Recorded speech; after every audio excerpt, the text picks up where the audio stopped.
Oi, gente, vamos falar um pouco sobre o indúbio pro réu, também chamado de favor rei, e tendo outras nomenclaturas interessantes também na doutrina.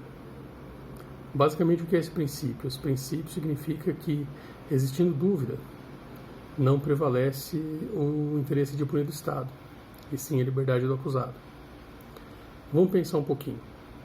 Se há um processo em curso, aquele que inicia o processo penal, que é, como regra, o Ministério Público, investido dessa importante atribuição, tem o ônus de produzir a prova da sua tese, ou seja, de que existe responsabilidade penal do sujeito passivo do processo, do réu. Sim?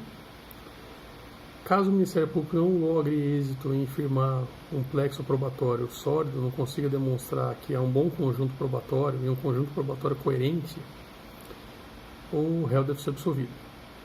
É claro que essa questão ela tem muito mais profundidade do que parece à primeira vista, não é uma questão tão simples. Mas, basicamente, essa é a ideia. O que acontece? E por que isso se dá?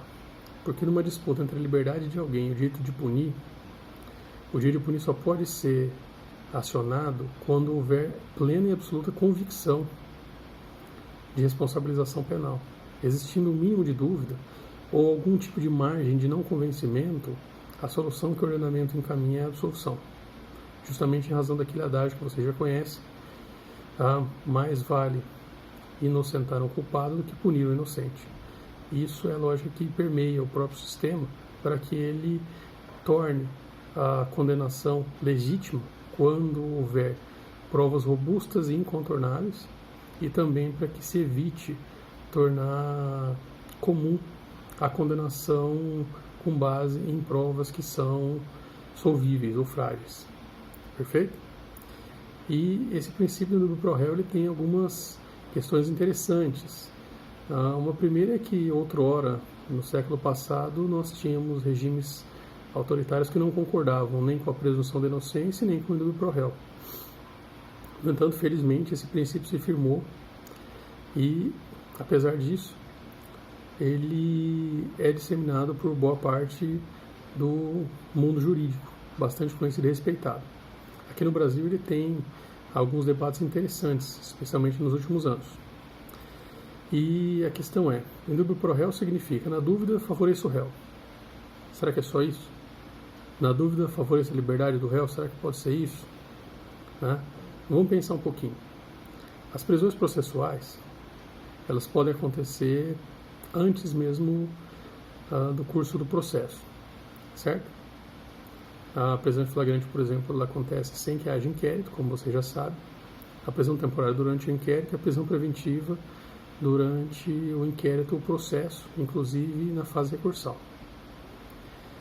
E se houver dúvida acerca dos requisitos, hipóteses e fundamentos de uma dessas prisões, pode ser incidente a prisão no caso concreto? Posso prender o sujeito? Vocês sabem, no meu livro eu defendo que não, mas como a natureza dessas prisões é uma natureza, em tese, cautelar, havendo demonstração dessa cautelaridade, pode existir a prisão. Isso não é, na doutrina, uniforme, é muito criticado esse posicionamento adotado de forma majoritária. Mas há que se ponderar. Será que na prisão preventiva, na prisão temporária também especialmente, será que cabe discutir a questão do indúbio pro réu? A audiência de custódia serve para que se possa também tentar infirmar a posição do indúbio pro réu ao longo dessa seara de aprisionamento sem pena. Então, é possível o debate sim, inclusive tem que ser aprofundado no âmbito processual brasileiro de uma forma muito, muito intensa. Segundo ponto, assim que o promotor oferta a denúncia contra alguém com base no artigo 41 do CPP, respeitando esse artigo, será que o juiz pode rejeitar a denúncia com base no indúbio pro réu?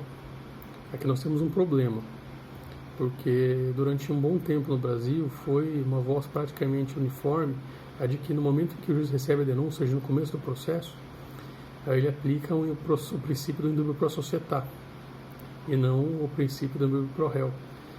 O que significa que, mesmo existindo dúvida, ele recebe a denúncia e toca o processo. Aqui nós temos duas questões para se tratarem. A primeira é que o processo por si só é bastante grave, né? Não é uma coisa tão simplória.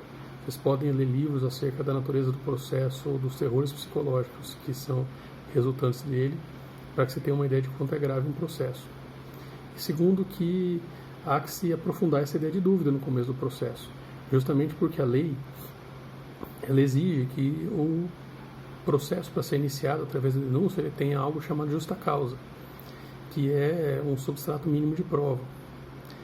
Ausente esse substrato ou sendo muito frágil, o juiz pode sim rejeitar a denúncia, sustentando indúbio pro réu. Tem posição dos tribunais acerca disso também, muito embora seja uma visão minoritária, mas me parece que é uma visão interessante, pois, assim como no último exemplo, eu não entendo como plausível a aplicação do indúbio pro aceitado no direito brasileiro. Tem até um texto sobre isso na Revisão de Verdade e Complutense de Madrid, depois dê uma olhada. Bom, e aí vem uma terceira questão. E no momento do juiz da sentença, ele pode aplicar indúbio pro réu? Sem dúvida, né?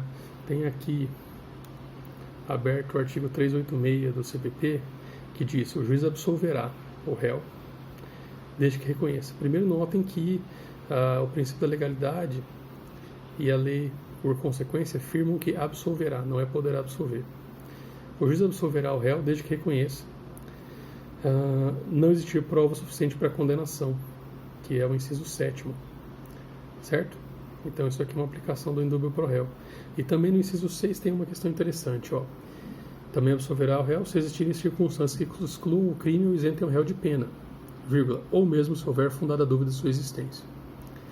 Então, existindo dúvida acerca de causas excludentes, o juiz também deve fazer a absolvição do acusado, certo? Ele não está autorizado à condenação. E aqui tem um problema, né? O que é a dúvida? Nós vamos ter que falar disso um pouco mais para frente, quando falarmos sobre verdade real. E tem uma outra questão que nos importa, que é sobre a questão do júri, dos crimes dolosos contra a vida.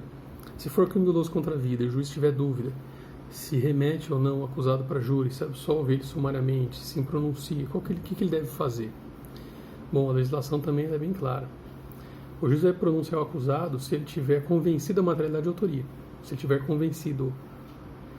Se ele não estiver convencido, que é o que diz o artigo 414, ele não manda o réu a júri, ele pronuncia. Olha lá, não se convencendo da materialidade do fato ou da essência de indício suficiente de autoria, o juiz fundamentadamente impronunciará o acusado.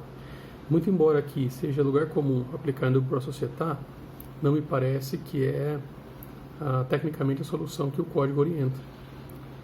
A jurisprudência e a doutrina também têm repelido essa ideia do indúbio pro societá há algum tempo, inclusive com uma decisão no ano passado do próprio Supremo Tribunal Federal.